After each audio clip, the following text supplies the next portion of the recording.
Remember when drones were just those little toys you flew in the park? Not anymore, mate. Now drones are changing how we fight wars, especially at sea.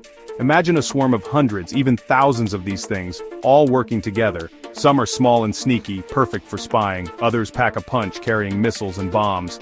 That's the future of naval warfare: drone swarms. These aren't your dad's drones. They're faster, smarter, and they can work together like a pack of wolves going after their prey. And trust me, you do not want to be on the receiving end of that.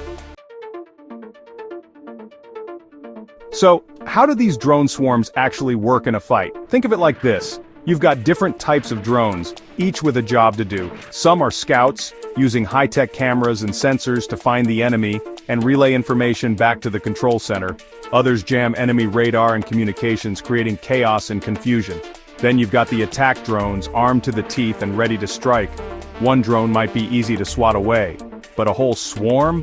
That's a nightmare. They can overwhelm defenses, attack from all directions, and even sacrifice themselves to take out key targets. Clever, eh? Old defenses can't keep up. Traditional ship defenses, like big guns and anti-air missiles, were designed to deal with other ships and planes. They're simply not equipped to handle a swarm of small, fast, and agile drones coming at them from all sides. It's like trying to swat a cloud of mosquitoes with a tennis racket. You might get a few, but most will get through. And in this game, even a few getting through can cause serious damage.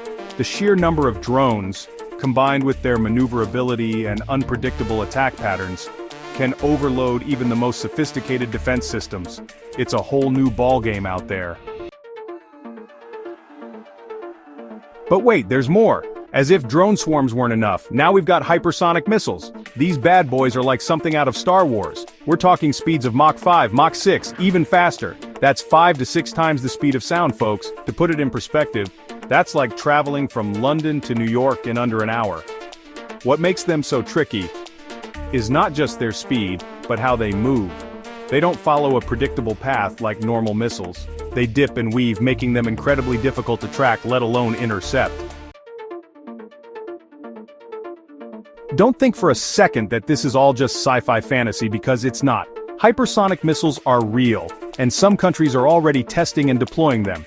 China, Russia, the United States, they're all in on the hypersonic game. We've seen reports of tests where these missiles hit targets thousands of miles away with pinpoint accuracy. Imagine the damage one of these things could do to an aircraft carrier. It's a terrifying thought, and it's forcing navies around the world to rethink their defenses. Aircraft carriers are big, powerful ships, no doubt, but are they still the kings of the sea in the age of hypersonic missiles?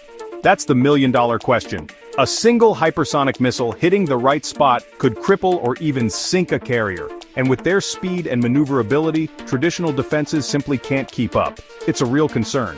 Navies are pouring billions into finding ways to counter the hypersonic threat and ensure the survival of their carriers. So, what can be done to stop these high-tech threats? Well, the boffins in the labs are working overtime. One solution is to fight fire with fire, even more advanced technology. Think super powerful radars that can spot hypersonic missiles from miles away, or lasers that can zap drones and missiles right out of the sky. It sounds like science fiction, but it's becoming reality.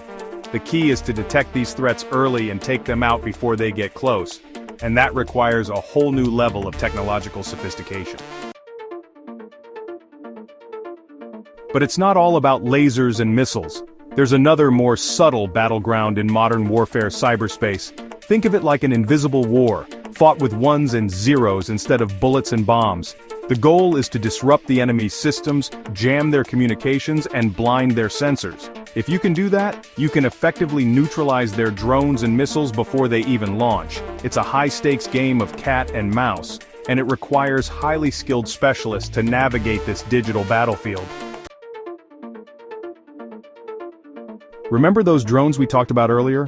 Well, they're not just for attacking. Navies are also using them to beef up their defenses. Imagine carrier-based drones that can patrol the skies, hunt for enemy submarines, or even launch counterattacks. It's like having an extra set of eyes and ears, all controlled by robots. And it's not just drones.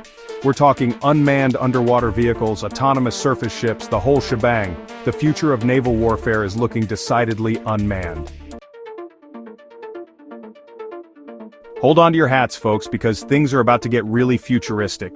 We're not just talking about individual drones here, we're talking about entire squadrons of them, all working together in a synchronized ballet of destruction. And it's not just in the air. Imagine swarms of unmanned surface vessels, surrounding and protecting the carrier from all sides, like a school of robotic fish. And here's the kicker. Some of these ships might even be fully autonomous, meaning they can operate without any human intervention. It's like something out of a Terminator movie. All of this new technology is forcing navies to rethink how they fight. Gone are the days of massive fleet engagements. The future is about speed, agility, and using technology to outsmart the enemy. It's also changing who works with whom. Traditional alliances are being tested as countries scramble to acquire these game-changing weapons and develop new strategies. The geopolitical landscape is shifting and the stakes have never been higher. So, what does all of this mean for the future of aircraft carriers? Are they destined for the scrap heap, or will they adapt and continue to rule the waves? It's a tough one to call. On the one hand, they're vulnerable to these new threats.